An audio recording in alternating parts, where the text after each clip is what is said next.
dit que je voudrais qu'ensemble nous cataloguions nos défis. On va créer notre catalogue de défis. On y va. C'est vous qui allez parler maintenant. Les défis des temps actuels. Il y a des défis de tous les temps. Il y a aussi des défis liés au temps que nous passons actuellement. Parlons-en.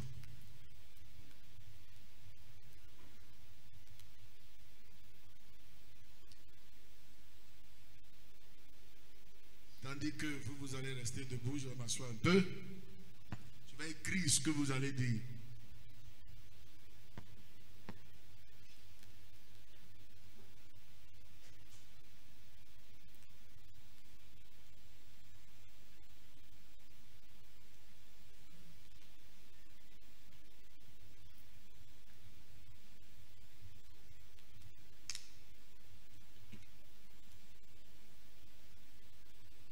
Where are you? At home or here?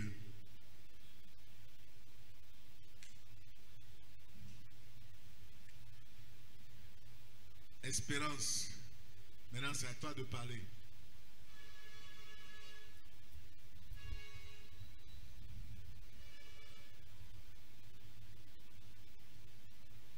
Quoi?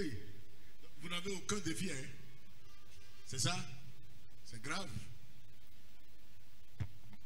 Oui. Ton nom, s'il te plaît. Je m'appelle Christophane Setonji. Pardon? Christophane. Christophane. Wow. Setonji. En parlant des défis qui ont toujours... C'est la manifestation du Christ, c'est ce que ça veut dire. Apparition, manifestation du Christ. Oui, la manifestation. En parlant des défis, oui, des temps actuels et tous les autres défis qui existaient, en tant que jeune, je pense que, en tant que jeune chrétien, nous avons d'abord le défi spirituel, ce défi qui consiste à toujours aimer Dieu. Nous avons les défis professionnels, nous avons le défi du choix du conjoint pour ceux qui ne sont pas encore mariés. Nous avons aujourd'hui avec l'éthique le défi de, en tant que jeune, utiliser l'éthique selon la volonté de Dieu. Nous avons, je l'ai déjà dit tout à l'heure, le défi de la sanctification, de la piété. À part que cela, je pense que c'est bon à mon niveau.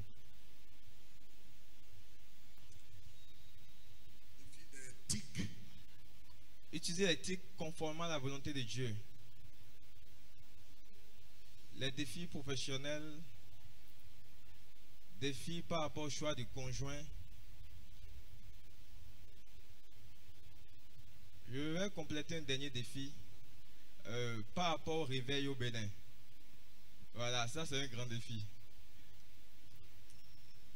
J'ai cru que tu aurais placé ça au début.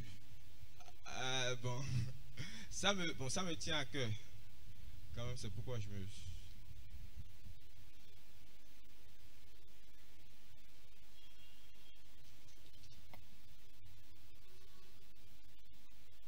Ok. Qu'est-ce que tu mènes dans le réveil au Bénin? Quand on parle du réveil au Bénin, avec les histoires que j'ai lues du réveil, je vais donner l'exemple du réveil d'Azusa Street. Je donne l'exemple du réveil d'Azusa Street, où oui, on voit une manifestation extraordinaire de Dieu, où beaucoup viennent à Christ. Ok. Tu as donné un exemple. Un exemple parmi tant d'autres. Les manifestations ou les caractéristiques du réveil, quoi, si tu les connais. Oui. Vas-y. Voilà. C'est pour enseigner aussi les autres. Hein. Ok. Quand on parle du réveil... Je sais de quoi tu parles, mais je veux que tu expliques. Ok. Quand on parle du réveil, la première chose qui caractérise un réveil, c'est la repentance. C'est le premier signe du réveil. On voit une grande vague de repentance parmi les chrétiens et aussi les païens. Quand on dit les chrétiens, ceux qui n'avaient pas une vie qui était en harmonie avec le Saint-Esprit. On voit un grand vent de repentance qui souffle. Et parmi les païens, je parlerai de la conversion. Beaucoup donnent leur vie à Jésus. À part ça, quand on parle du réveil, on constate qu'il y a une forte présence du Saint-Esprit, une manifestation extraordinaire du Saint-Esprit comme au temps de la Pentecôte, qui n'est pas ordinaire, qu'on n'a pas l'habitude de remarquer. Merci, ok. On va passer à d'autres. Ok. Oui, c'est bon, c'est bon. Tu sais vraiment de quoi tu parles, c'est bon.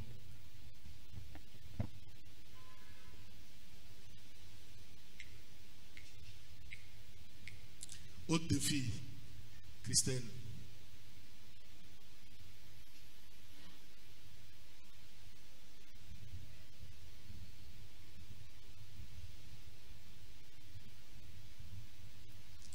Ça ne fonctionne pas? Allez-y vite. Le temps est contre nous.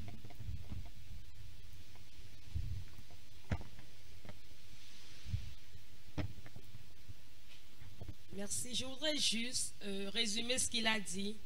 Nous avons les défis spirituels. Les... Défis spirituels.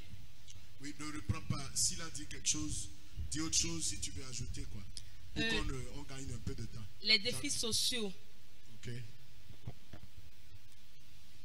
Qu'est-ce que tu mets dans défis sociaux?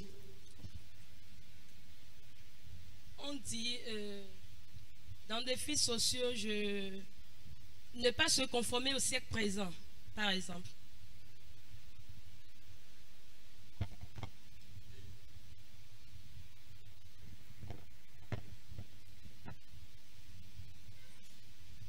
Quelqu'un d'autre?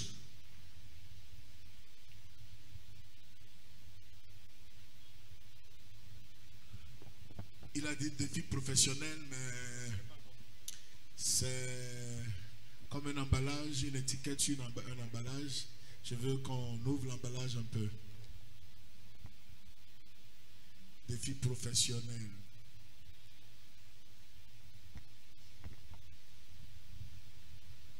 Quelqu'un d'autre pour détailler un peu ça, quoi. Oui. Bernice. Merci, papa. Il y a le défi financier qui est très important de nos jours. Un défi financier. Oui. Explique un peu ça.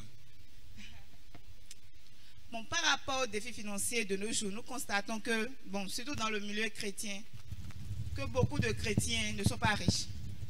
Même s'ils sont riches psychologiquement, physiquement comme ça. Si nous avons la nourriture et le vêtement, ça nous suffit. Non, c'est pas ça, mais il n'y a pas beaucoup de chrétiens dans les milieux de décision qui n'ont pas de pouvoir, quoi. L'argent, c'est le pouvoir. Donc, il y a beaucoup de chrétiens qui ont le pouvoir spirituel, mais le pouvoir de l'argent, il n'y a pas. Ils n'ont pas accès au pouvoir financier. Voilà. C'est aussi un pouvoir. Hein? Oui.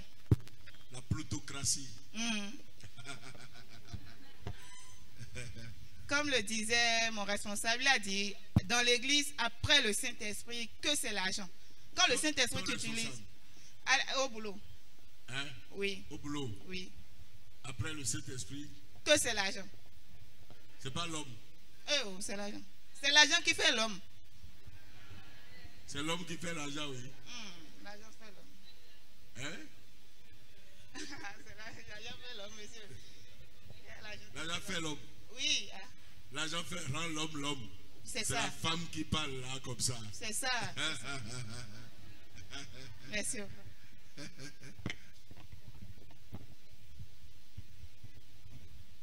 Merci, Bernice. Merci pour le courage de dire franchement ce que tu penses. Quelqu'un d'autre? Oui. Et il y a... Ton nom, je ne rappelle pas. Kevin et Mokhtar. Et nous allons arrêter la liste et je vais parler un peu aussi. Ok, merci beaucoup pour la parole. Oui, je pense que je vais la rejoindre un peu déjà. Premièrement, nous avons les problèmes, les défis en fait financiers. Attends. Parle dans le micro et à haute voix pour que derrière, devant, on t'entende. Ok, d'accord. Nous avons effectivement les défis financiers et économiques. Nous avons ces défis-là.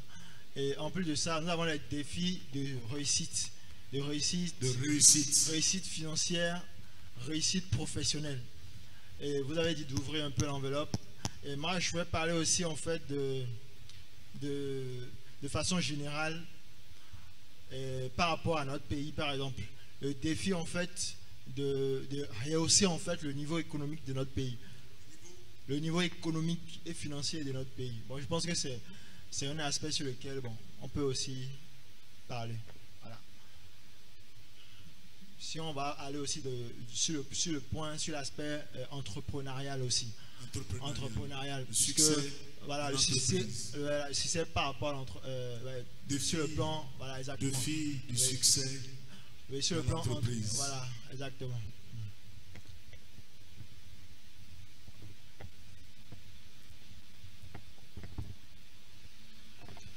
Rodrigue, tu veux parler aussi?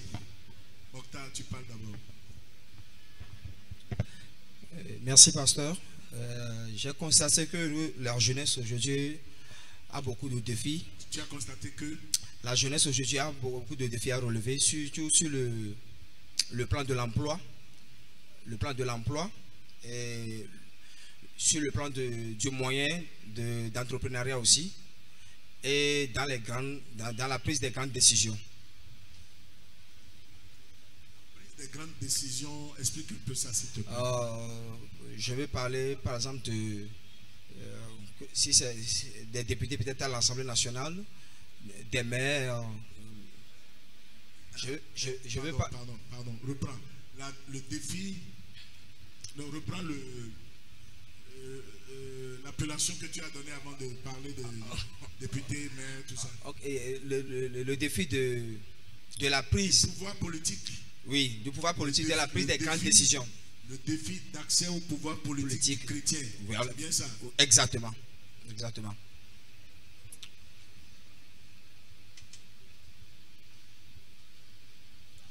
Oui, Rodrigue.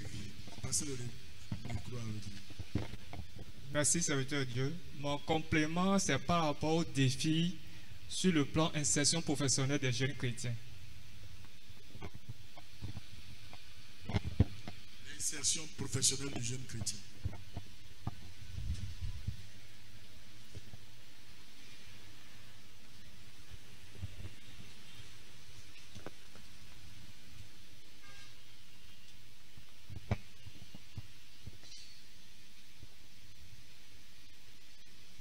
Merci pour vos différentes interventions qui me satisfont largement.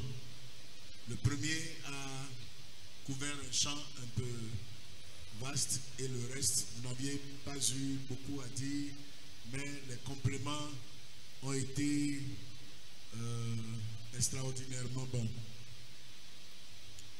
Vous allez permettre que je reste un peu assis.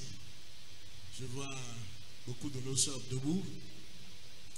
C'est pour exercer un ministère, le ministère du ventre, c'est ça? Président. Les filles que tu as gardées debout, tu veux les rendre toutes des martes?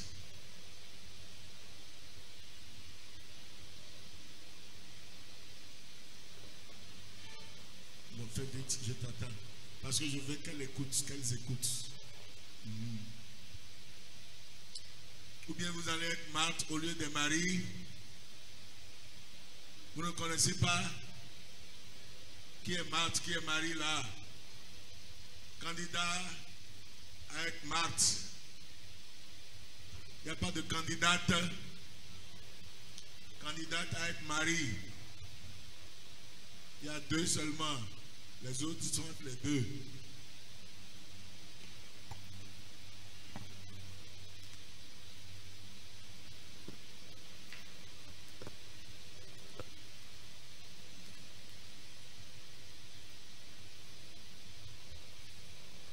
Quelle est ta nourriture,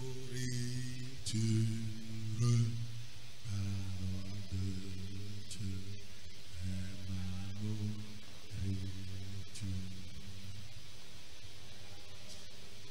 La parole de Dieu n'est pas votre nourriture, mais chantez ça avec moi, non? Quelle est ta nourriture?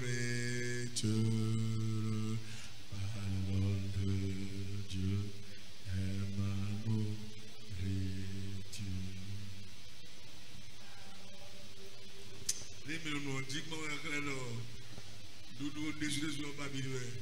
Physique comme spirituel,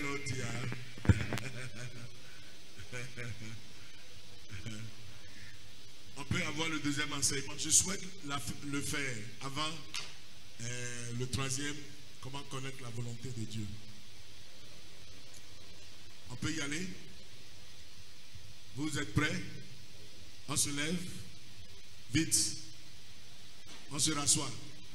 Ah, Elie, levez-vous. Moi, j'ai le droit de rester assis. Debout. Debout. Assis.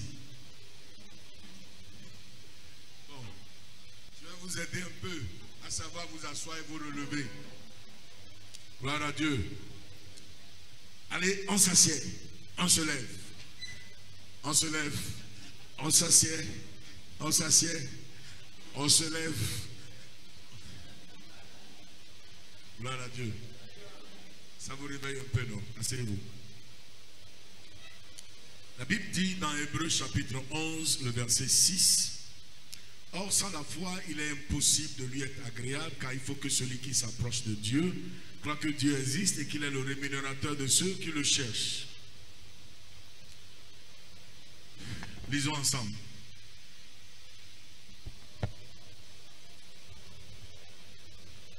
À haute voix, s'il vous plaît. « Or, sans la foi,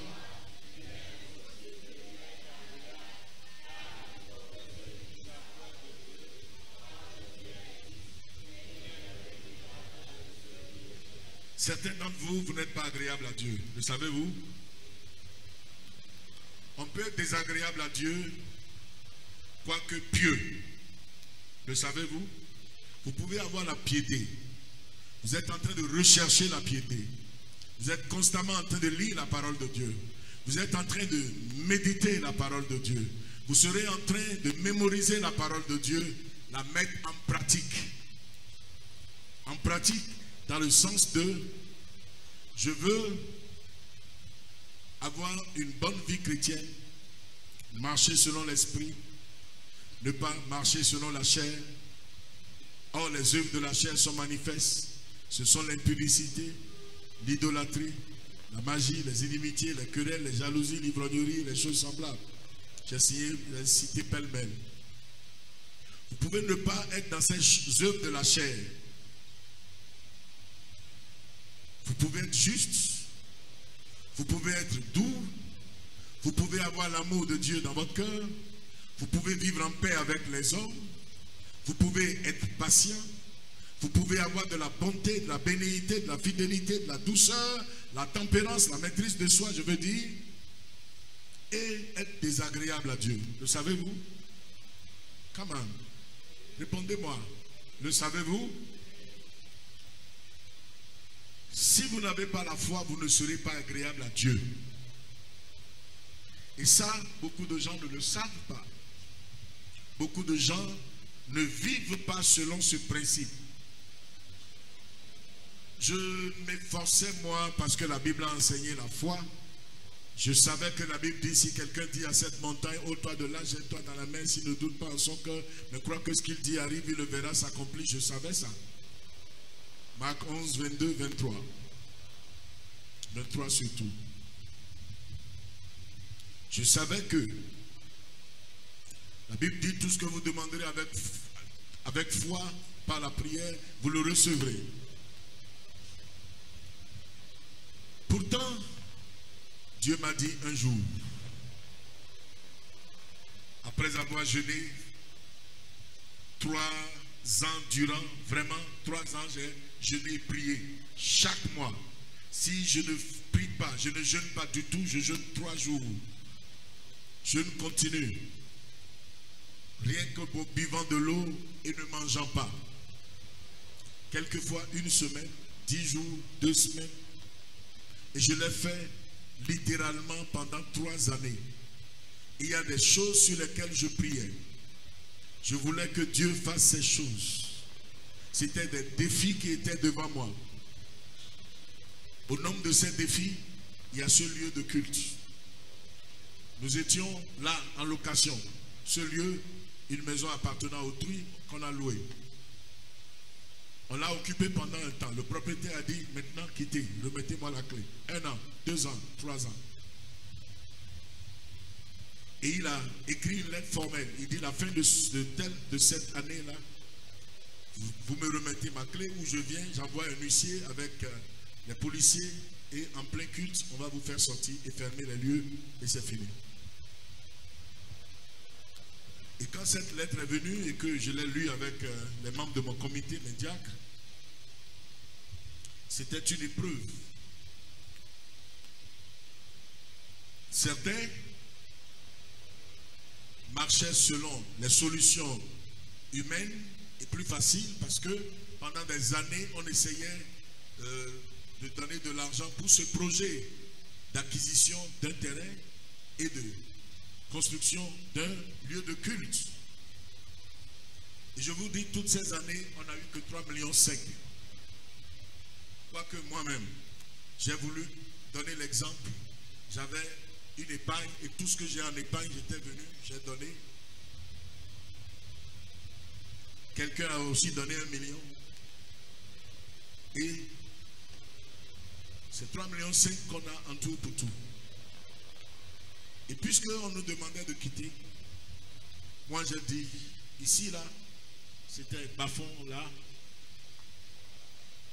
personne n'habitait ici. J'étais allé demander qu'on nous loue ici. Le représentant du propriétaire, puisque le propriétaire était à Libreville, a dit non, on ne peut pas louer. J'ai prié, j'ai été, il dit, pasteur, pardon, ne viens plus pour parler de ça. On ne peut pas louer. J'étais reparti, il dit, pasteur, je t'ai dit, je te respecte beaucoup. Viens, parle-moi de Dieu, mais ne me parle pas de ce terrain.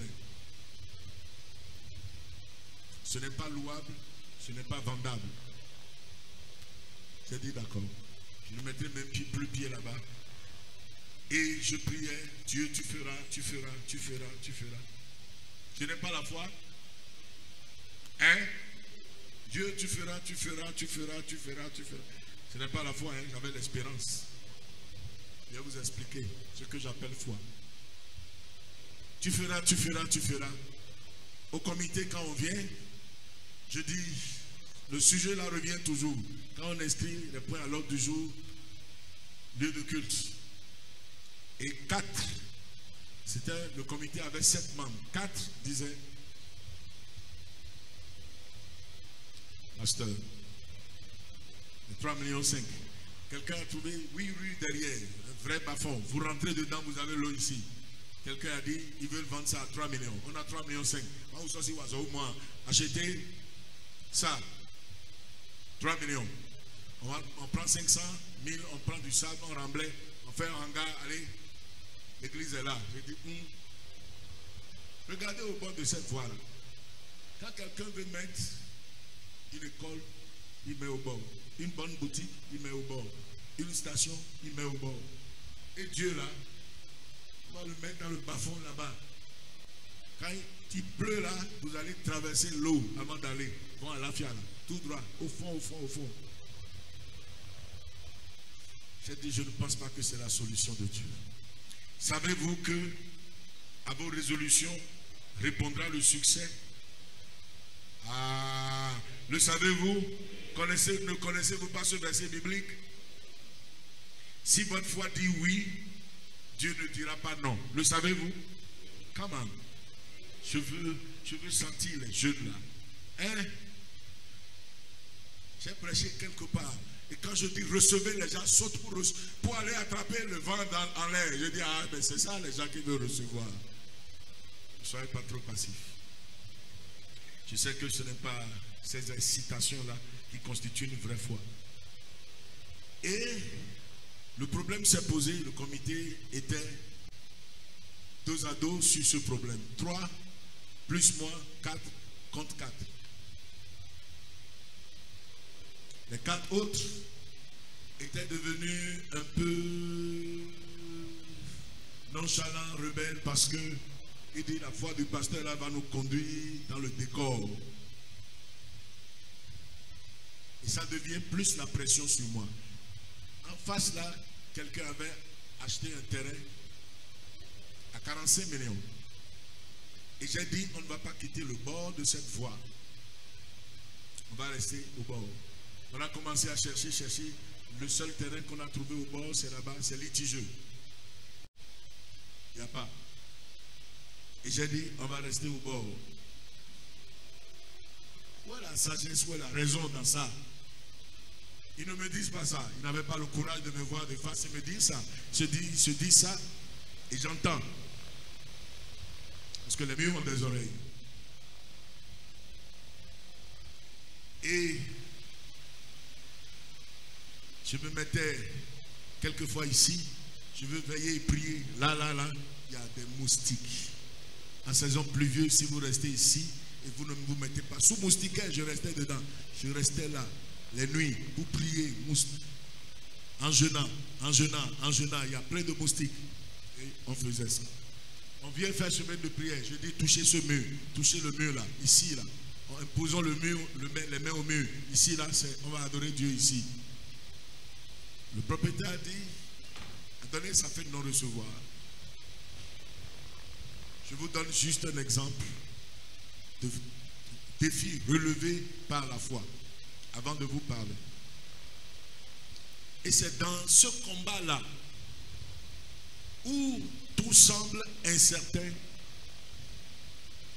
tout semble comme de l'impasse, que je persévérais dans ma foi, ce que je croyais être une foi, mais en réalité c'était de l'espoir.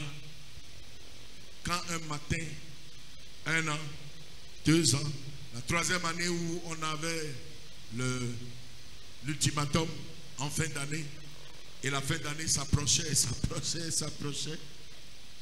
Et c'est en ce moment-là, en un mois de septembre, je priais. J'avais jeûné, j'étais en train de faire une semaine de jeûne buvant de l'eau. J'ai prié de 22h à 3h du matin. J'ai prié.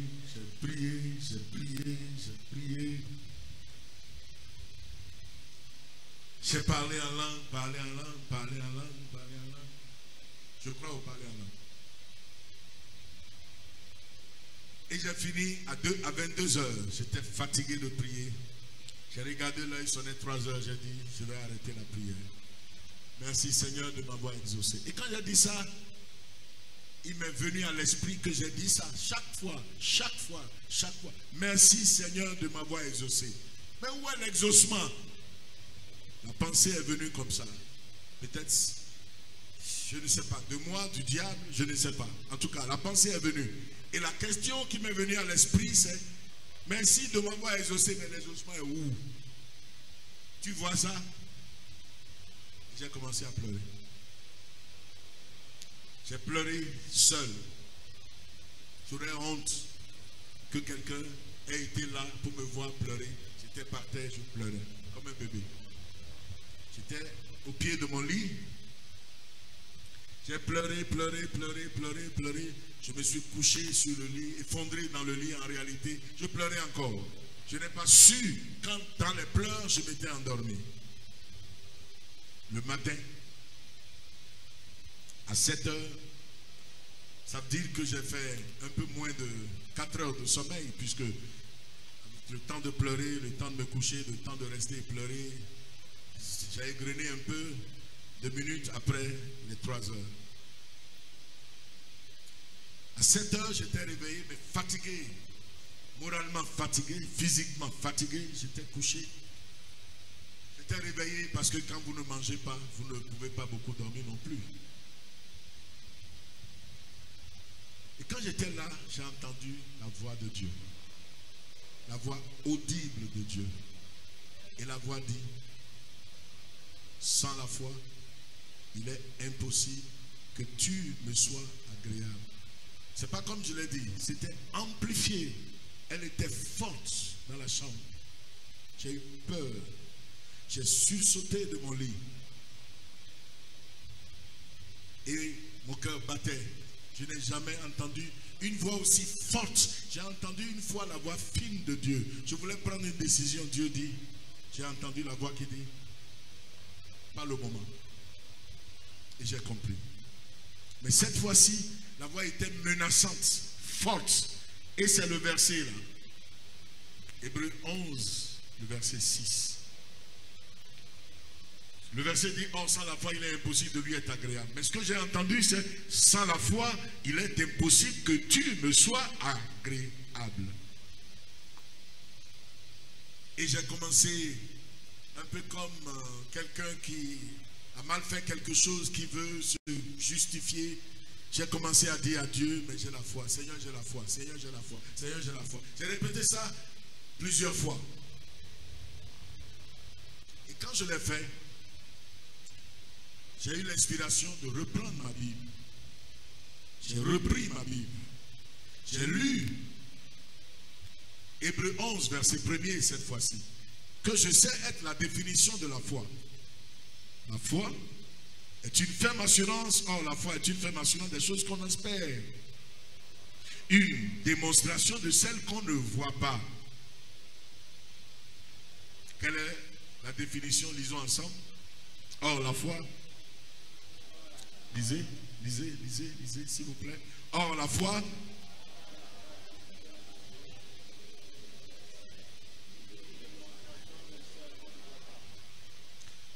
Ça, tu n'as pas lu. Hein? J'ai vu ta bouche. Raymond, tu as lu? Il faut lire. Maintenant, vous allez les lire chacun. Or, la foi. Raymond, lève la voix. Or, la foi.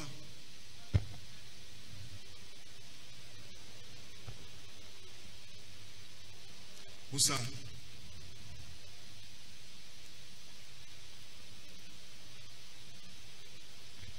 Merci à vous. Gloire à Dieu. Or, la foi est une ferme assurance des choses qu'on espère. Ça là, je l'avais. J'avais une certaine confiance en Dieu qui ne peut pas me laisser, qu'il fera. Mais quelque chose manquait pour que mon espérance devienne foi. La ferme assurance, je l'avais.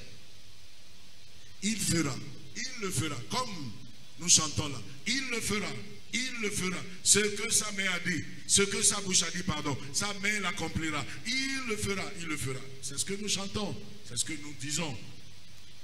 Mais, gardez-vous de vous arrêter à ce stade.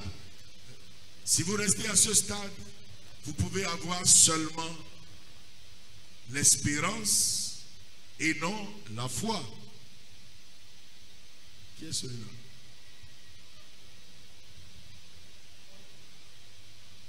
Il y a quelqu'un qui garde le moto, j'espère. Il y a un période de combat.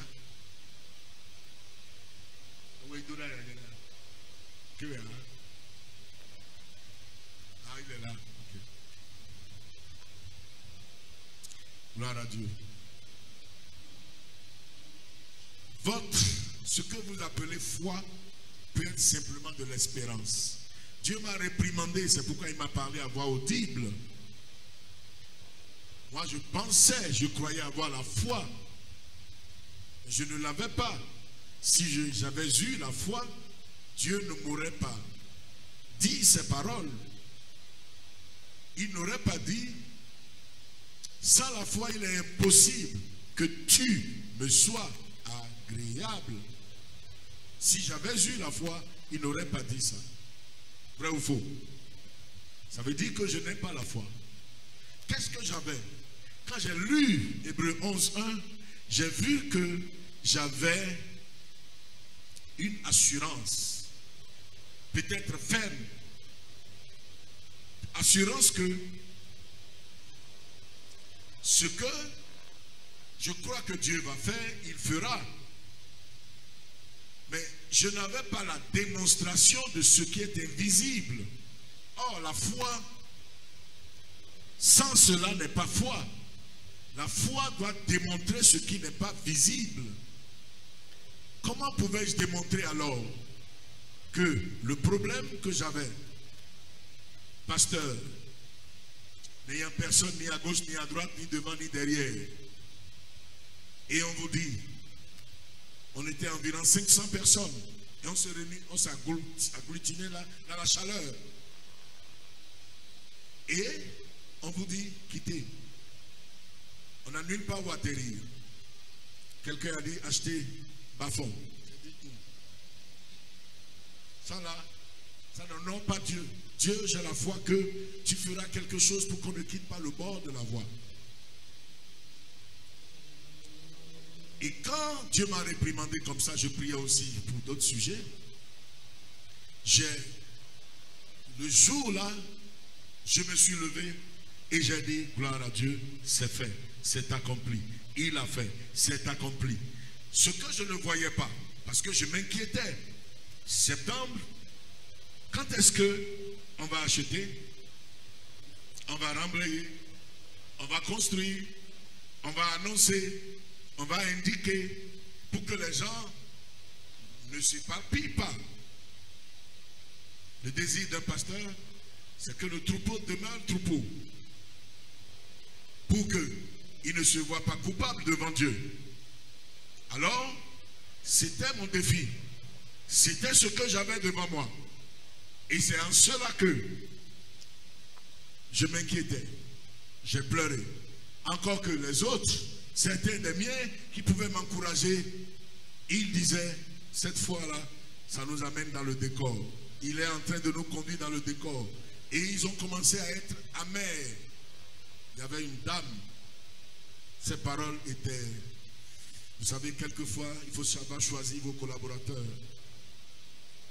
Sinon, il y a des collaborateurs comme Judas qui vont simplement vous accuser, qui ne vont pas voir la justesse des décisions que vous prenez. Si vous vous entourez des gens comme ça dans votre maison ou dans votre lieu de travail, ils constitueront des problèmes pour vous. Je vous parle. Entendez quelqu'un qui a fait l'expérience qui vous parle. Ces 4 personnes sont allées empoisonner d'autres avec leur manque de foi. C'était comme les 12 espions, 10 qui étaient prêts à dire non, on nous amène dans le décor, ça ne ira pas, ça ne ira pas. Donc c'était ce travail qu'ils faisaient. L'atmosphère était un peu empoisonnée par ces gens-là. Mais il y avait 3. Ces 3-là disaient, foncez seulement. Notre pasteur de Fidjirosé, pasteur Emmanuel, et le feu, pasteur Donou Laurent, le père de Tichik. Les 3 disaient, nous sommes avec toi, nous te soutenons. Ce que tu dis là, c'est ça la vérité. Nous sommes les Caleb et Josué qui sont avec toi. Tu es le Moïse, allons-y, Dieu agira. Et ça là m'encourageait. Mais il ne savait pas quand moi j'ai pleuré. Il ne le savait pas. Et Dieu m'a réprimandé. Je me suis levé, j'ai dit c'est fait. Je suis venu, n'importe qui me voit ou dit mais on fait quoi, on fait quoi? C'est fait, hein, Dieu a fait. Dieu a fait déjà. Ah oui, où est le terrain? On a trouvé, c'est où? Je dis que Dieu a fait. Il a fait. Vous ne me croyez pas? Il a fait. Et j'avais la ferme assurance. Je démontrais ce que je ne voyais pas. Gloire à Dieu. Et j'étais à la maison. Quand quelqu'un est venu. Celui qui a dit, c'est pas vendable. C'est pas louable. Le propriétaire lui-même est descendu.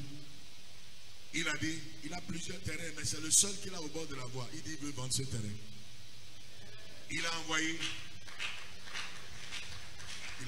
Les démarcheurs, ils ont vu les démarcheurs. Un démarcheur est venu ici, a trouvé un jeune, il est actuellement pasteur de notre église de Soyo Alada. Et ils l'ont trouvé, on a dit, on veut parler au pasteur. Le pasteur n'est pas là. Où est sa maison? Ils ont indiqué ma maison.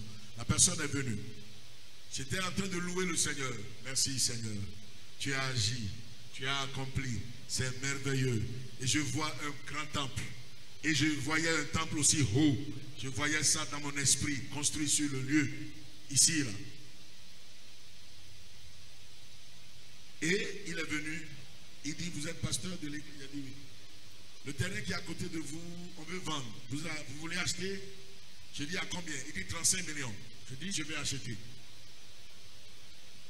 Il dit, j'ai dit, les papiers, tu les as? Il dit, voilà les photocopies. Vous pouvez prendre et vérifier à la préfecture. À l'époque, c'est à la préfecture qu'on vérifie. Et il dit, vous avez l'argent, le propriétaire est pressé, 35 millions. J'ai dit, comment? On achète avec quoi? Je dis, je vais acheter, tu te bats si j'ai l'argent. Mais j'ai 3,5 millions. Hein. J'étais en train de démontrer ce que je ne voyais pas. Et c'est le lieu. C'est acheté. La construction est faite.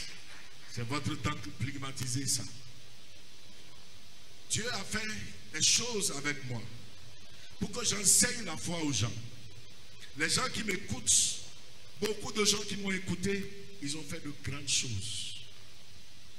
J'ai prié pour un jeune le dimanche surpassé. Il était découragé. Il est venu, il a dit, je n'en peux plus. Je ne sais plus que faire. Je ne sais pas s'il faut retourner au village ou pas. Il dit, tu n'iras pas au village. Ne sois pas découragé. Dieu a la solution. Crois, je prie pour toi. Et on a prié. Hier dimanche, il a dit, papa, ton Dieu là, il est trop grand. Le lendemain, du jour où tu as prié avec moi, quelqu'un m'a acheté un bus neuf. C'est ce qu'il recherchait. Depuis des mois, il recherchait. Il a tapé à toutes sortes de portes. Dieu le lui a fait. Je vous dis, mes frères et sœurs, si votre foi dit oui, Dieu ne dira jamais non. Il a dit, tout ce que vous demanderez avec foi, par la prière, vous le recevrez. Écoutez-moi, les défis que la jeunesse a devant, ces défis sont nombreux. Premier défi, la piété dont nous venons de parler, c'est un grand défi. Une génération impie qui demande un miracle, il ne lui sera donné que le miracle du prophète Jonas. C'est ce que Jésus a dit, non? Il a dit une génération adultère. Moi, je dis une génération impie. Il veut parler d'une génération qui cloche de deux côtés, qui n'est pas ferme du côté de Dieu. Et ça, c'est une marque d'impiété. Donc, une génération qui n'a pas la piété ne peut pas avoir les miracles. Vous savez, allez dans tous les continents, sur tous les continents, dans tous les pays. Allez à Dakar, allez à Abidjan. C'est moins mauvais à des endroits. Pourquoi est-ce que nos jeunes s'embarquent, ils passent par des voies, passent par le désert, se retrouvent en Tunisie ou en Libye, la Libye est devenue compliquée, et se mettent dans les embarcations pour aller en Europe.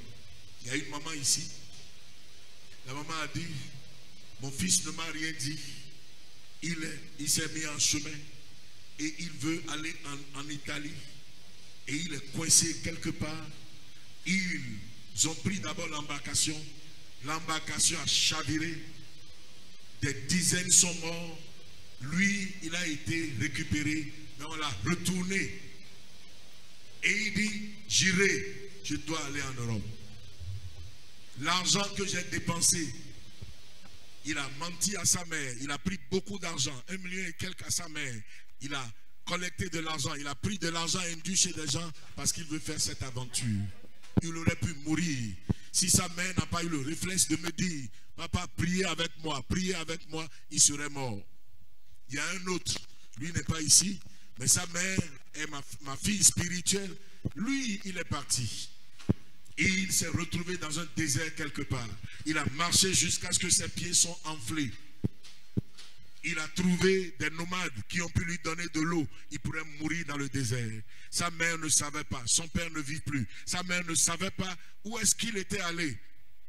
Il a appelé, il dit, maman, je suis en voyage, tout va bien, je vais te rappeler. Et c'est tout. Pourquoi est-ce que les jeunes empruntent ces chemins-là pour aller? Le gouvernement, le ministre des Affaires étrangères du Bénin a annoncé, parce qu'il y a une barque qui a chaviré, il y a des gens qui ont été récupérés, et le ministre des Affaires étrangères de notre pays, le gouvernement a pris des mesures pour rapatrier nos Béninois et même les autres au Bénin. Moi, je ne pensais pas que ça gagnait beaucoup plus. C'était les Maliens, c'était les Sénégalais, c'était les Ivoiriens, c'était les Nigérians. Les Béninois ont commencé à faire parce que ça tourne très mal, vraiment, dans notre pays. Depuis, ça me gêne. Hein? Il y a un frère, bon, il est là. Il a fini depuis, il fait la licence.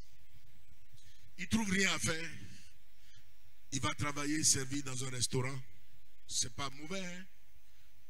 Mais ce n'est pas l'objectif que ses parents et lui-même se sont donnés lorsqu'il étudiait. Beaucoup sont là et tournent, et tournent, et tournent, cherchent de petites choses à faire et ne trouvent même pas. La situation est vraiment critique.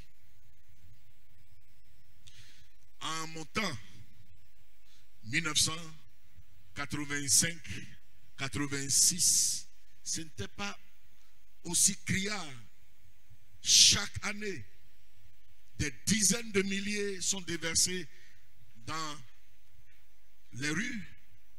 Dans notre société, c'est pire à Dakar, c'est pire en Côte d'Ivoire, c'est pire au Nigeria, à Lagos, à Kano, à Kaduna, à Ibadan, dans les différentes villes du Nigeria. Au Ghana, n'en parlons plus. Pourtant, c'est des économies qui sont beaucoup plus avancées que la nôtre. Le juste vivra tout de même par la foi. C'est des défis compliqués. La société, nos sociétés africaines. Bon. J'ai lu quelque chose dernièrement, on a dit, les étudiants béninois qui sont venus, les étudiants africains qui sont en France, on dit, au moins, avec la France, ils ont trouvé leur premier emploi. Quel emploi? Ils vont laver la vaisselle dans les restaurants.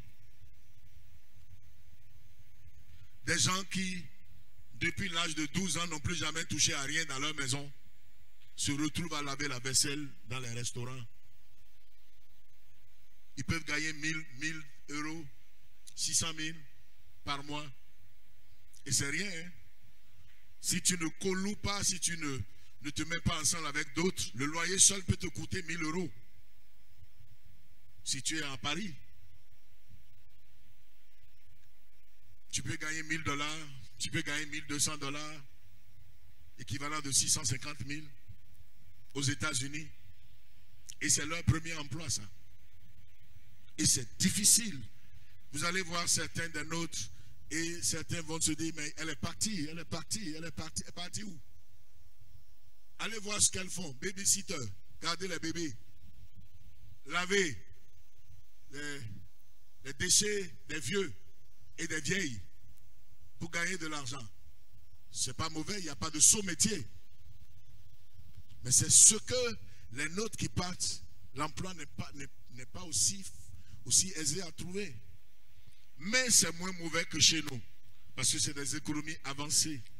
Il y a des usines, des industries. Il y a l'entreprise. Il y a un certain nombre de facilités que les gens peuvent avoir. C'est les emplois que les nationaux français ou européens ne font pas, que les nôtres font. Comment s'en sortir? Ça rassemble beaucoup de défis. Les défis liés à l'emploi, les défis de l'économie béninoise, les défis financiers. Ça me fait mal. Des jeunes qui sont en âge de se marier, ce n'est pas eux-mêmes, ce n'est pas nous autres. Nous sommes restés parce que j'ai choisi moi le célibat jusqu'à avoir 35 ans avant de penser au mariage et me marier. Mais je ne veux pas que les jeunes fassent la même expérience que moi. Parce que tous n'ont pas la même capacité de continence et de résistance. Et j'avais, moi, un objectif devant moi. L'objectif, c'était le ministère. Bâtir le ministère, et ça ne m'intéressait pas tout de suite. Mais quand je vois les jeunes, quand je vois nos jeunes filles et femmes, 25 ans, 26 ans, 27 ans, 29 ans, 30 ans, 32 ans, 33 ans, 35 ans, 40 ans, comment? On attend. Où est le frère? Le frère dit l'emploi, l'argent. Mais c'est bien ça. Beaucoup de gens sont sensibilisés aussi, ils ne sont pas irresponsables. Et se disent, une fois le mariage fait, grossesse peut venir, enfant va venir, responsabilité vient, les dépenses vont venir, papa, et tu feras quoi? Et pour ça, certains qui comprennent ça sont là à se contenir, à se maîtriser, à dire ça ira. Et en attendant, si vous restez seulement dans l'espérance, vous ne vous en sortirez pas. Je dis, le premier défi, c'est le défi de la piété. La piété dont j'ai parlé tout à l'heure. Une génération pécheresse, une génération impie qui cherche le miracle n'aura pas le miracle qu'il veut. Les gens ont demandé à Jésus, quel miracle fais-tu? Fais un miracle. Jésus a dit une génération adultère, une génération qui triche avec Dieu. Cette génération-là cherche un miracle. Il ne lui sera donné que le miracle du prophète Jonas, le miracle de l'obéissance.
ne vient pas, si cela est venu de Dieu, ne vient pas sans le changement spirituel. C'est la vérité. Les gens ne connaissent pas l'histoire qui est derrière la Chine, qui est en train de devenir la première puissance, presque la première puissance économique. Les États-Unis le sont encore, mais la Chine est en train de prendre le dessus maintenant. Quelle est l'histoire derrière l'Amérique? Quelle est l'histoire qui est derrière la Corée du Sud? Connaissez-vous? C'est la croissance galopante depuis les années 2000. 98 d'ailleurs. En Chine, en 98 déjà jusqu'en 2000, au moins 20 000 personnes recevaient Jésus-Christ chaque jour en Chine. Après, c'est passé à 200 000 personnes qui reçoivent Christ chaque jour en Chine. La population chinoise qui était quasiment sous le communisme n'a pas eu accès à l'évangile. La population chinoise ne connaissait que le shintoïsme et l'athéisme. Mais l'Éternel Dieu a commencé une œuvre. Vous ne verrez pas les églises, il y a quelques églises autorisées, c'est les églises liturgiques, catholicisme, l'église presbytérienne qui est mi-figue, mi-raisin. Vous allez trouver les églises protestantes, l'église orthodoxe, et c'est les diplomates qui sont en Chine qui sont autorisés. On suit les Chinois autochtones, mais il y a les églises évangéliques qui sont souterraines, les églises cachées. Père Hilgard qui vient ici, il y a des années de cela, allait en Chine pour aller livrer du matériel, de la littérature chrétienne, des livres et des Bibles. Mais si on vous arrête, on peut vous mettre à mort ou on vous met dans les prisons les plus difficiles. Et il ne devrait pas connaître à l'avance les adresses. Il prie. On dit le Saint-Esprit te guidera jusqu'à ce que tu connaîtras le lieu. Il est descendu en Chine. On lui dit c'est telle ville. Il va. Ils étaient deux. Ils ont pris taxi. Ils ne savent pas où ils vont. Ils disent amenez-moi vers un endroit. Et ils priaient allant. Le conducteur, ils disent où? Ils disent gauche. Où? Ils disent tout droit. Où? Ils disent à droite. Ne sachant pas où ils vont. Ils se sont arrêtés quelque part. L'autre dit, mais dites-moi où? Et il a cherché un interprète pour leur expliquer. Et ils étaient là où ils venaient. Il y avait un commissariat. Il est venu au commissariat pour les livrer à la police pour dire, et quelqu'un était en haut. Et il dit, c'est ici, c'est ici. Quand il a vu les Européens qui sont différents des Chinois, parce qu'on leur a dit, 2 Européens viennent. On dit, c'est ici, venez, en haut, 4e étage. C'est un appartement de quelqu'un, mais il y a 400 personnes. Ils rangent les meubles, les lits sont des canapés, on range, et 400 personnes se réunissent, étaient là, et ils font église, ils prient. Et il y a beaucoup. J'ai rencontré un jeune aux États-Unis, en Floride, jeune de 40 ans, il était pasteur de plus de 10 millions de personnes en Chine. Et ce n'est pas que les gens sont rassemblés. Ils sont 200 personnes, 300 personnes, 400 personnes, 500 personnes, 600 personnes, 1000 personnes. Et ils sont répandus partout. C'est le secret qui est derrière la Chine. Ces gens prient beaucoup, non pas prier au départ, non pas pour gagner de l'argent, non pas pour qu'ils prospèrent, mais pour que les pays changent, le pouvoir change, que les choses se transforment, que la piété vienne dans le pays, que les gens connaissent Dieu, les gens, leur cœur se tourne vers le Seigneur. C'est leur prière. La Corée du Sud, avec le réveil que l'église de Yonggi-cho a apporté, feu pasteur Yonggi-cho, les camps de prière, chaque jour, quand on dit camp de prière, c'est parce qu'on voit ici, où les marchands de miracles ou les charlatans de miracles vous disent, il y a quelqu'un, on va verser 100 000 dans son compte Moumou, c'est qui est la personne, venez donner 10 000 francs ici rapidement. Ce n'est pas de ça que je parle. Il y a un petit cercueil qui circule et c'est l'enfant de quelqu'un qui veut mourir. Si vous ne venez pas acheter, le cercueil va tomber sur votre tête et votre enfant va mourir à la maison. Venez vite. Et les gens donnent l'argent. Ce n'est pas de ça que je parle.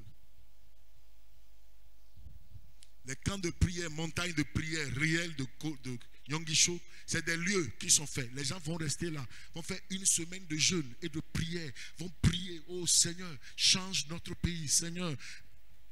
La Corée du Sud, en 1960, était pire que le Bénin. Le savez-vous? Quand on prenait l'indépendance, la Corée du Sud était pire que le Bénin. Aujourd'hui, la Corée du Sud nous envoie tous les téléphones Samsung, tous les téléviseurs LG, les véhicules Kia, les véhicules Hyundai. La Corée du Sud nous envoie tout ça aujourd'hui. La Corée du Sud est tellement en avance aujourd'hui. Qu'est-ce qui a fait ça? Les chrétiens se sont donnés à la prière, ont aimé Dieu, se sont donnés à la parole. Aujourd'hui, là, le pays qui envoie le plus de missionnaires dans le monde, c'est la Corée du Sud. Ils sont partout. Les églises de la Corée du Sud sont en train d'envoyer des missionnaires partout. Et Dieu, comment vous voyez Dieu regardez cette église-là, l'église nationale qui fait ça, ce pays qui fait ça. Mes frères et sœurs, c'est de ça qu'il s'agit.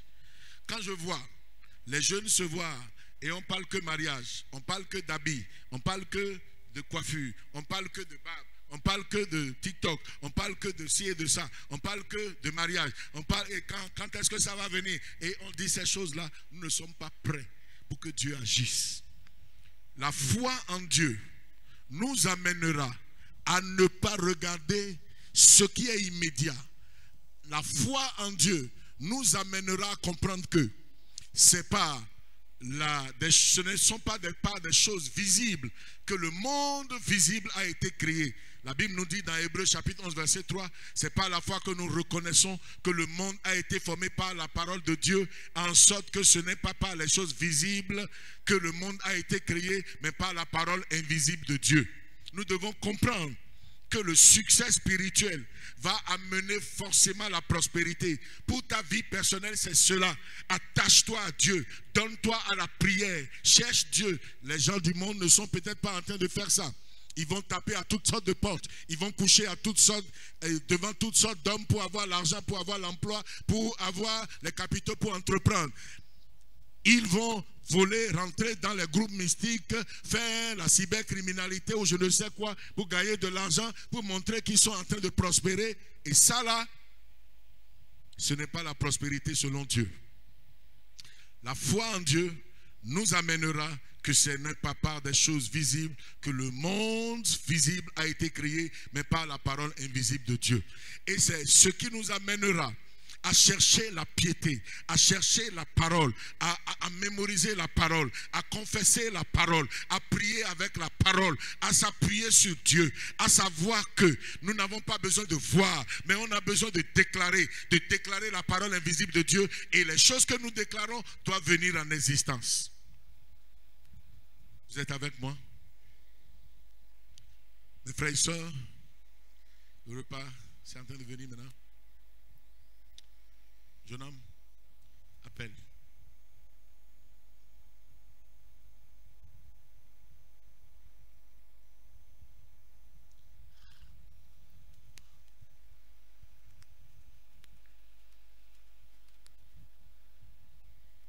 Je vous parle de la foi pour relever les défis.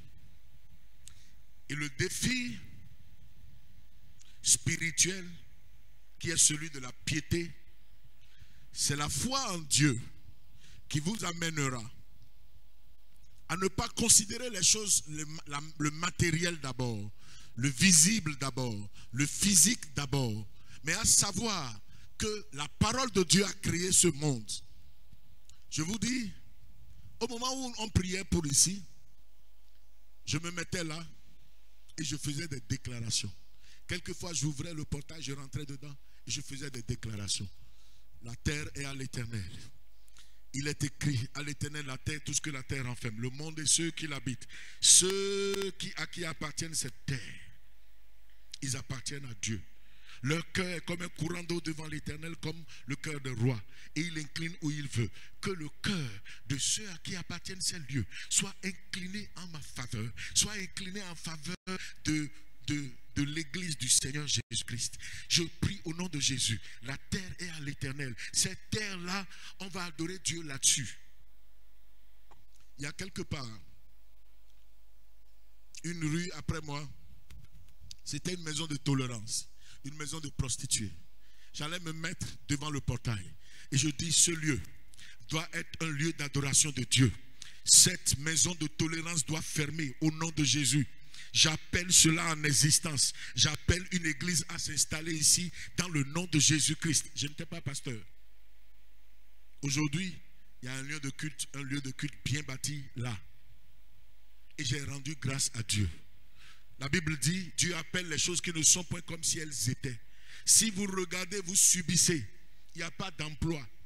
Et vous regardez, on vous dit, il n'y a rien. Il n'y a rien, il n'y a pas d'emploi, il n'y aura pas d'emploi. Mais vous pouvez appeler ce qui n'est pas comme si cela existait. C'est comme ça Dieu fait. Romains chapitre 4. Dieu appelle les choses qui ne sont point comme si elles étaient. Dieu donne la vie aux morts. C'est ce que vous devez faire en tant que jeune, ayant cherché la piété. Vous avez cherché à connaître la parole de Dieu, les promesses de Dieu liées à chaque circonstance. Si ça concerne les défis de la nation, heureuse la nation dont l'Éternel est Dieu. Je veux que ma nation soit heureuse. Et c'est pour cela que je veux que Dieu soit le Dieu de ma nation. Que dans ma nation, qu'on fasse les choses comme ci, comme ça. Et tu peux appeler l'emploi là où il n'y a pas d'emploi. Éternel Dieu, il y a ton peuple. Il y a ton peuple. Il y a mes frères, il y a mes soeurs qui ont étudié, qui ont de l'expertise, qui connaissent un certain nombre de choses, qui ont fait de l'apprentissage, qui connaissent la technique de ci et la technique de ça, mais ils ne peuvent pas l'exercer. J'appelle l'emploi. J'appelle l'emploi. Dans le nom de Jésus, emploi, je t'appelle. Et ils recevront l'appel. L'emploi, je veux dire. Que Dieu nous aide. Mes frères et sœurs, nous ne pouvons pas rester au niveau de l'espoir. Le défi concernant le pouvoir financier, c'est mieux aujourd'hui qu'hier. Le savez-vous? Je dis c'est mieux aujourd'hui qu'hier. C'est une vérité que quelqu'un disait, le budget 2024 du Bénin, c'est plus de 3 000 milliards. Et il dit, si tu n'es pas proche de là où on décide de à qui remettre tel marché, tel marché, tel marché, si tu n'es pas là où tu dois être, dans ce pays, il y a des gens qui gagnent 18 millions chaque mois. Là où certains gagnent 52 000 ou 60 000 ou 100 000. Dans ce pays, il y a des gens qui gagnent 12 millions, 15 millions.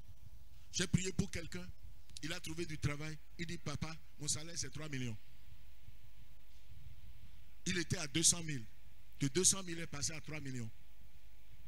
Si tu n'es pas là où on distribue l'argent là, comment tu peux l'avoir? Et comment tu peux être là?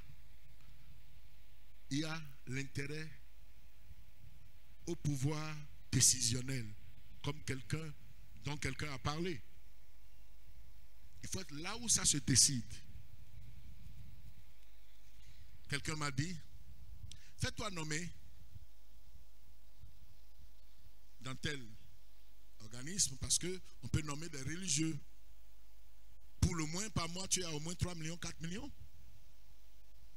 Et tu peux être libre de faire le ministère comme tu fais. J'ai dit, je vais prier pour savoir si Dieu veut que je fasse ça. Mais c'est une réalité que quand tu es là, c'est voté, c'est écrit que ceux qui sont dans tel organe, c'est ce qu'ils gagneront chaque mois. Si tu acceptes d'être permanent, tu es à 9 millions ou à 6 millions. Et c'est dans ce pays. Chaque mois. Donc, ça là, ce n'est pas seulement une affaire de foi. C'est une affaire d'organisation. Vous savez, je préside le comité d'installation de la télévision Maranatha. Depuis octobre, on est en train de travailler, on est en train d'évoluer. Mais l'argent était un peu un obstacle pour nous. Quelqu'un a posé un acte important qui nous fait faire un grand bond pour finalement que la télévision Maranatha soit vue sur toute l'étendue du territoire, sur Canal+, sur Strong et partout. Maintenant, il faut qu'on fasse les émissions qui soient attractives.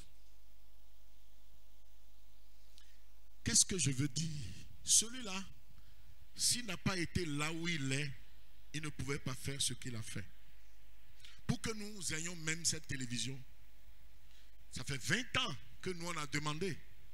La radio Maranatha, c'est moi qui ai signé la convention avec la HAC, en tout cas, la dernière convention qui est en vigueur depuis près de 15 ans. Et nous avons demandé la télévision. On ne nous a jamais donné cela. Mais il a fallu que quelqu'un apprenne qu'on a donné A+.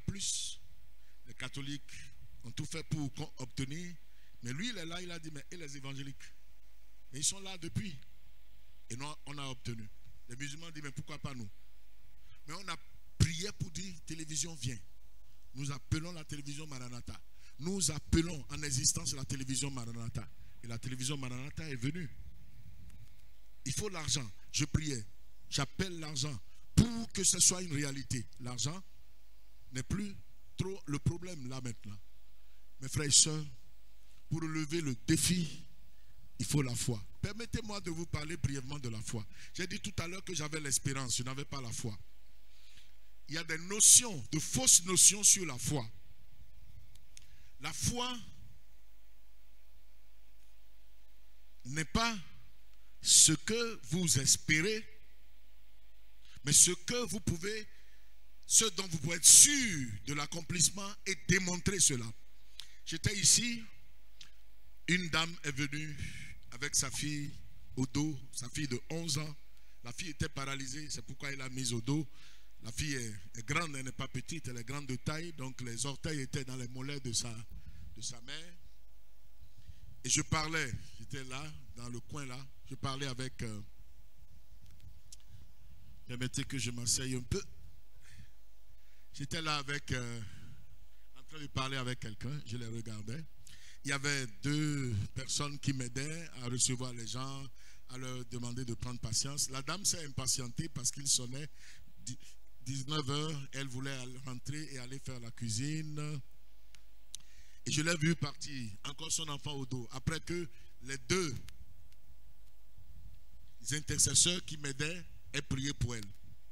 J'ai appelé la dame. Dieu m'avait réprimandé, venait de me réprimander et disant, sans la foi, il est impossible que qu'il me soit agréable. Donc quand je les ai vus partir, j'ai appelé la dame. Elle est venue. J'ai dit, qu'est-ce qu'il y a? Oui, la femme est paralysée et elle ne peut pas marcher. Je voulais te voir comme tu es occupé. Je dois aller faire la cuisine. L'heure avance. Et la dame a dit, j'ai dit, mais qu'est-ce que vous avez fait? Oui, ils ont prié pour la fille. Et je l'amène à la maison. J'ai dit, qu'est-ce que vous avez demandé?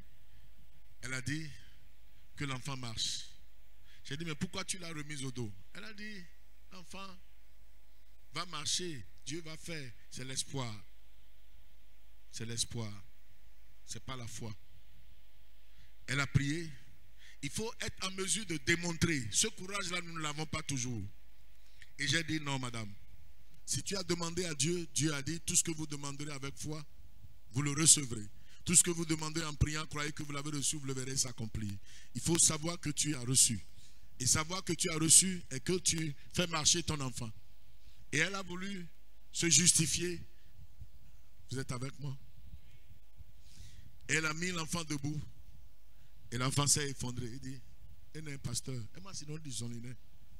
J'ai dit, C'est pas ce que tu as demandé. Elle doit marcher. Et j'ai pris la main de l'enfant. J'ai dit au nom de Jésus, marche. On n'avait pas mis encore les carreaux ici. On a fait seulement la forme d'allage.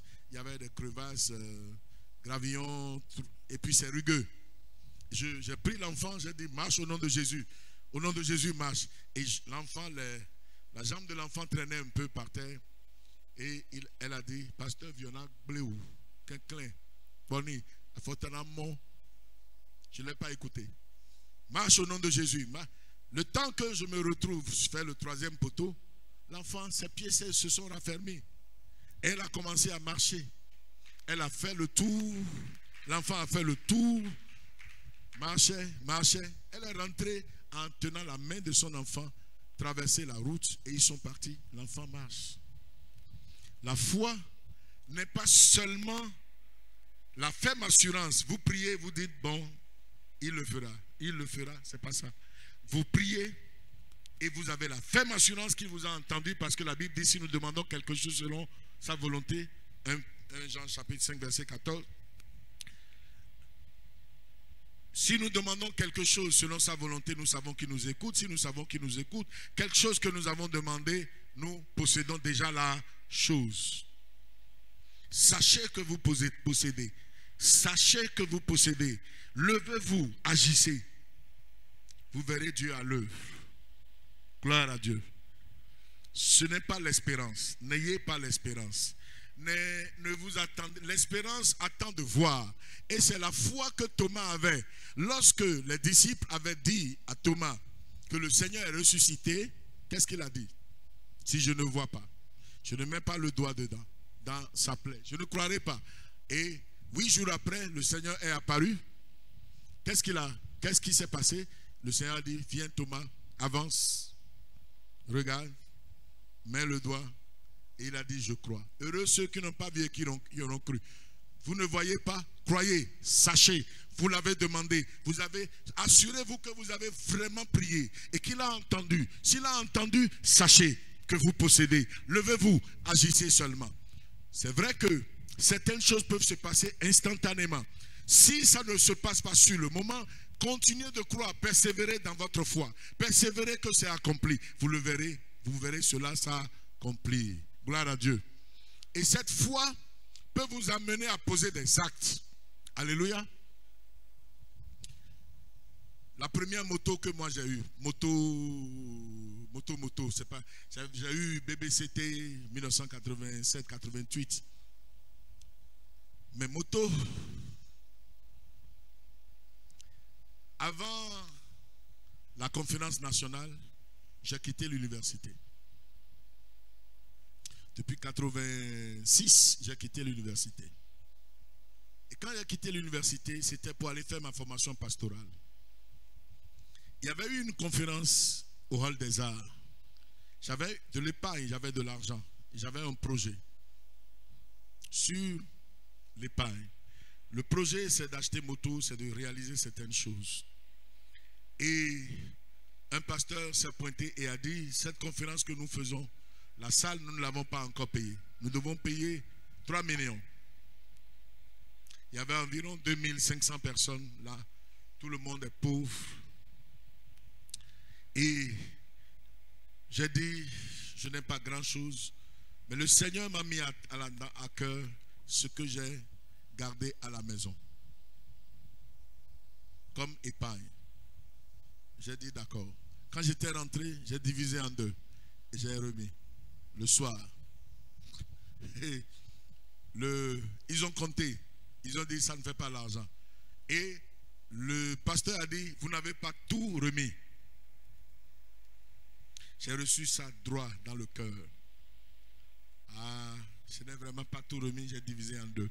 J'ai dit, Seigneur, j'ai compris, je vais remettre. Et j'ai été à la maison, j'ai remis. Et quand j'ai remis, je n'avais même pas un seul sou pour me transporter pour aller à la maison. Mais j'étais joyeux. Mais le diable a commencé à me dire, tu vas souffrir. Tu ne vas pas trouver à manger. Tu vas. Mais je priais. Et j'ai dit, maintenant Seigneur, je ne compte pas sur moi, je compte sur toi. J'appelle la moto. J'appelle la moto. Je veux acheter moto telle. Et j'ai décrivé la moto. J'appelle la moto en existence. Dans le nom de Jésus, je crois que tu m'as donné ma moto. Quelquefois, je fais ça. Et je fais comme si je monte sur moto. Je fais ça. Au nom de Jésus, je mets en marche ma moto. C'est comme si j'étais fou. Hein? Mais Dieu a fait. Hein? Un mois, jour pour jour. Quelqu'un m'a dit, j'ai vu ton nom affiché. Je n'ai pas fait l'université 87, 88, 89. J'ai quitté déjà. Seulement j'étais retourné m'inscrire pour faire l'anglais. Parce que j'avais étudié autre chose, j'ai fait l'anglais après. Après avoir fini ma formation pastorale, je m'étais inscrit. Pour 6 mois seulement, juste après la conférence nationale. 6 mois de cours, même 5 mois de cours. Et on a affiché mon nom. Comme quoi, 1988, 89, on me devait de la bourse. Et c'est beaucoup d'argent. Et on affiche. J'ai été voir mon nom, j'ai dit, mais je n'étais pas à l'université. J'ai été voir la directrice. Et j'ai dit, je n'ai pas fait. Je n'étais pas à l'université, mais j'ai vu mon nom.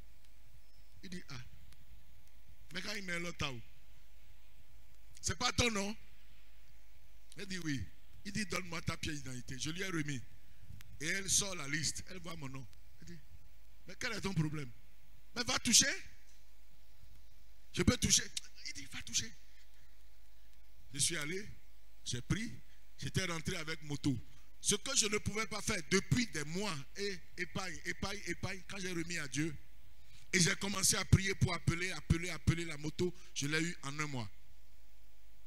Mes frères et sœurs, la foi c'est aussi ça, c'est des actes. J'ai cru que Dieu peut faire, et j'ai posé un acte, et le Seigneur agit en ma faveur. Voyez-vous, la foi ce n'est pas l'espérance. N'attendez pas de voir avant de croire. La foi ce n'est pas aussi l'assentiment mental, l'acceptation dans la tête. Dans sa tête là, on se dit, c'est comme ça. Dieu guérit les malades. Il a pris nos infirmités. Il s'est chargé de nos maladies. Tu connais. Mais dans la réalité, lorsqu'une douleur commence, antidouleur, tu vas chez le... Je ne dis pas de ne pas aller chez le médecin. Je ne dis pas, médecin, je ne refuse pas qu'on vienne vers toi. Hein. Gloire à Dieu. Mais tu crois, par les meurtrissures de Jésus, je suis guéri. Par les meurtrissures, tu confesses, la foi parle. Dieu nous bénisse. Je vous ai suffisamment fatigué pour relever le défi de la piété, le défi du développement économique de notre pays, le défi lié au mariage, défi d'insertion à l'emploi. C'est la foi qui répond à tout ça. Le plan de Dieu est que le juste va vivre par la foi. Ce frère qui est découragé, qui prenait la décision, d'autres décisions, si il n'était pas venu à moi, si je n'avais pas prié avec lui, il n'aurait pas eu cette solution. Dieu a une solution pour ton problème. Ton problème d'emploi a une solution. Ton problème de mariage a une solution. Ton problème économique a une solution. Tes ennuis financiers ont une solution. La solution, c'est Dieu. Il y a des pasteurs collègues qui viennent me voir et disent, dis-nous le secret. Hein? Tu as construit une belle maison. Tu as construit encore là-bas. Tu as fait ci. Tu achètes les voitures. Tu fais ci. Tu fais ça. J'ai appris que tu as acheté voiture pour pasteur. J'ai appris que tu as construit pour pasteur. J'ai appris que tu as fait ci. Et quand je dis aux gens, je ne cache pas. Mon salaire brut là, c'est 150 000. Ce qu'on a déclaré à la CNS, c'est même 100 000. C'est ce que je gagne. Mais ça ne me suffit pas pour 3 jours. Ça là. Et je vis bien. Chez moi, mes frères viennent de l'Europe, ils disent chez toi c'est comme une fête tous les jours. C'est comme s'il y a fête tous les jours. Comment tu fais? Tu dois être très riche. Hein? Je dis oui, je suis riche.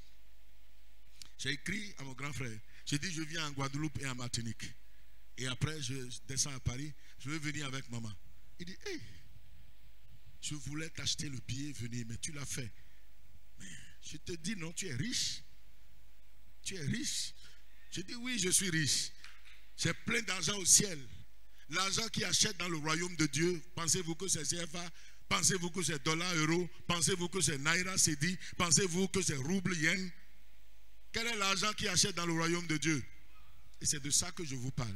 Ça réglera vos problèmes.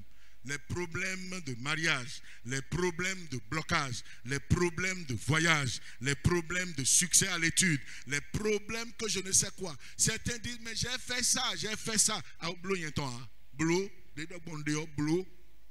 Seigneur te bénisse. Levez-vous, priez. Parlez au Seigneur au nom de Jésus.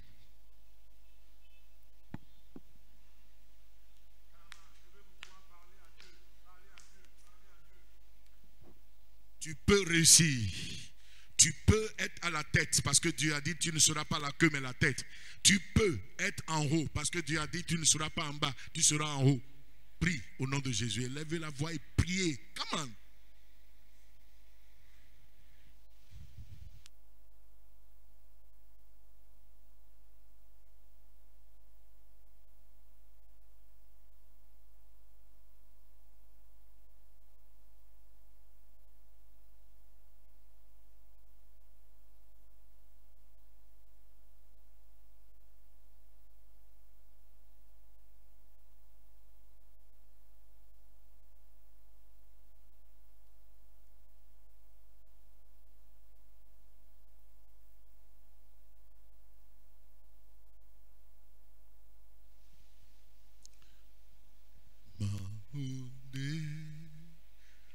Monty, Boudiwe, Boudiwe, Mahoude, Monty, Boudiwe, Boudiwe, Mahoude, Monty, Boudiwe, Mahoude, Monty, Boudiwe. Mahoude, Mahoude, Mati, Bodiwe, Bodiwe, Mahoude, Mati, Bodiwe, Bodiwe, Mahoude, Mati, Bodiwe, Alléluia. Mahoude, Mati, Bodiwe, Mahoude, Mati, Bosowe, Mahoude, Mati, Bosowe, Mahoude, Mati, Bosowe, Mahoude, Mati, Bosowe. Je veux prier pour vous. Je veux prier pour vous. Vous savez, vous pouvez être en train de porter un fardeau et ça vous pèse dessus. Quand ça se passe comme ça, vous avez besoin peut-être d'un chariot. Vous avez besoin d'une camionnette sur laquelle vous allez déposer la charge. La camionnette va vous aider à amener là où vous voulez amener. La camionnette est là maintenant. Ayez la foi que la camionnette est là. Si vous avez un problème, si vous avez un fardeau, si vous avez un besoin, si vous avez une difficulté, vous avez un défi devant vous, ne bavardez pas. Dites avec précision, de tout votre cœur. Le Seigneur a dit, vous me chercherez, vous me trouverez si vous me cherchez de tout votre cœur. De tout votre cœur, dites à Dieu, voici mon problème, voici mon défi, voici ce que je veux que tu fasses. Priez. Et après ça, moi je prie et le Seigneur m'entendra. Le Seigneur m'exaucera. Attendez-vous à recevoir des témoignages. Témoignages de miracles. Témoignages d'exaucement spectaculaire. J'ai prié hier nuit pour cette séance. J'ai dit, Seigneur, regarde, les problèmes de ces personnes qui viendront. Les jeunes, voyez leurs problèmes, voient leurs problèmes, voient leurs problèmes, voient leurs problèmes. J'ai supplié Dieu pour vous. Et c'est le moment. La charrette est là, la camionnette est là. Déposez tous vos soucis là-dessus. Le Seigneur, il s'en charge. Les anges de Dieu sont là pour que vous puissiez recevoir de grands témoignages. Croyez, si votre foi dit oui, Dieu ne dira pas non. Priez au nom de notre Seigneur Jésus-Christ.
Du Seigneur agit avec puissance.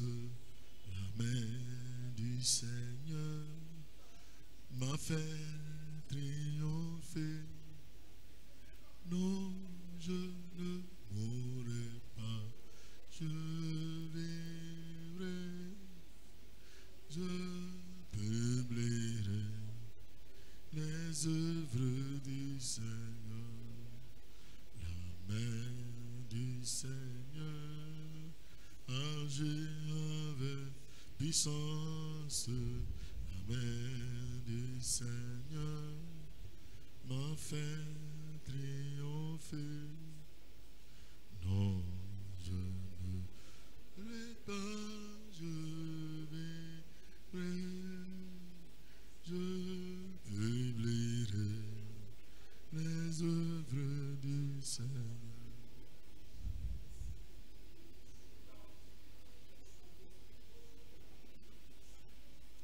Au nom de Jésus, dans le puissant nom de Jésus-Christ, ô Père, notre Dieu créateur de toutes choses, des cieux, des cieux, des cieux, de la terre, de tout ce que la terre enferme. Je prie, non pas parce que l'un quelconque d'entre nous a quelque mérite. Je prie à cause de Jésus et au nom de Jésus. Je viens à toi au nom de Jésus. Jésus à qui tu ne refuses rien. Papa, le Seigneur Jésus que tu as toujours exaucé, je viens devant toi en son nom, en son nom, en son nom, en son nom. Et je prie que les fardeaux, que ses sœurs, que ses frères, que chaque personne a ici, Que ces fardeaux soient enlevés de dessus d'eux au nom de Jésus. Les problèmes qui t'ont été présentés par les uns et les autres, que les solutions à ces problèmes viennent miraculeusement de toi. Seigneur, ordonne à tes anges.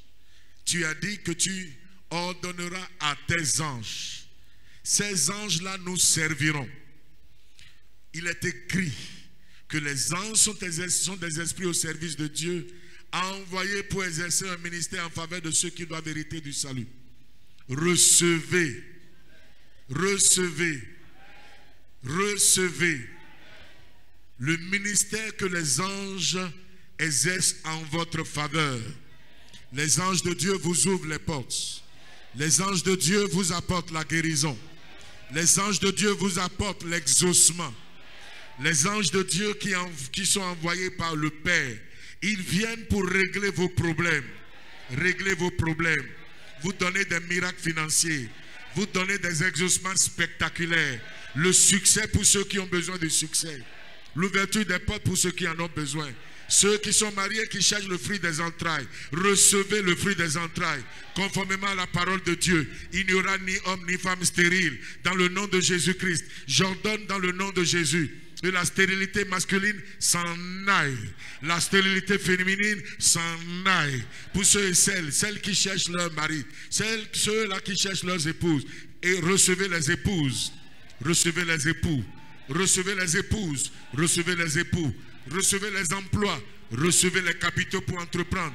Réussissez dans l'entreprise au nom de Jésus-Christ. Recevez la grâce de Dieu pour marcher convenablement avec Dieu. Pour rechercher la piété et réussir à être pieux dans le nom de Jésus. Que la main de Dieu soit sur vous. Que la main de Dieu soit sur vous. Que la main de Dieu agisse en votre faveur. Que la main de Dieu vous ouvre les portes. Que la main de Dieu vous élève. Que la main de Dieu vous soutienne. Mangez les richesses des nations. Dieu a dit, vous mangerez les richesses des nations. Recevez les richesses des nations en héritage. Glorifiez-vous de leur gloire. Dans le nom de Jésus. Trésor des nations, venez. Venez, venez, trésor des nations, venez. Réglez vos dettes. Montagne de dettes, déplace-toi. Montagne de dettes, déplace-toi, déplace-toi, déplace-toi. Déplace-toi au nom de Jésus. Besoins non pourvus, que ces besoins soient pourvus, que les portes s'ouvrent. Recevez les ouvertures des portes, ouverture de portes, ouverture de portes. Recevez la grâce de Dieu, recevez l'emploi, réussissez dans les études, soyez obéissants, soyez soumis à Dieu, recevez la grâce divine. Dans le nom puissant de Jésus, j'ai prié. Je dis au nom de Jésus, je dis au nom de Jésus, je dis au nom de Jésus, au nom de Jésus, recevez succès, prospérité, élévation, mariage, fruit des entrailles, porte ouverte, obstacles soyez enlevés au nom de Jésus. Recevez les visas dont vous avez besoin. Recevez la grâce de Dieu. Au nom de Jésus, nous avons prié.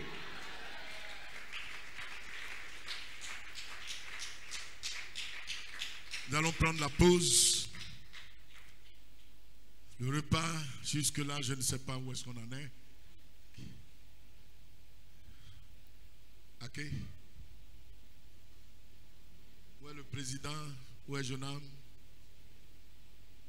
Je ne sais pas.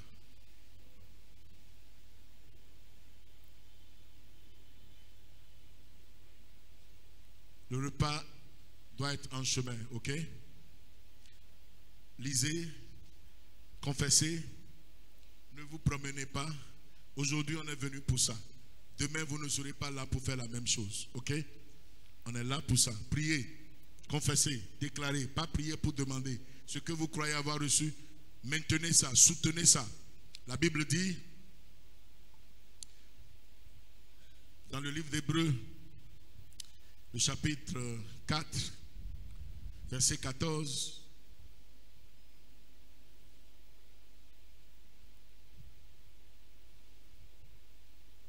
ainsi, puisque nous avons un grand souverain sacrificateur qui a traversé les cieux, Jésus le Fils de Dieu, demeurons fermes dans la foi que nous professons. Nous allons demeurer fermes dans la foi que nous déclarons. Professer, c'est déclarer, c'est dire. Demeurer ferme. Vous avez compris? Donc quand je dis déclarer, c'est vous restez fermement, j'ai reçu telle chose s'est accomplie, telle grâce dont j'ai besoin, je l'ai obtenue. Soyez en train de dire ça au nom de Jésus.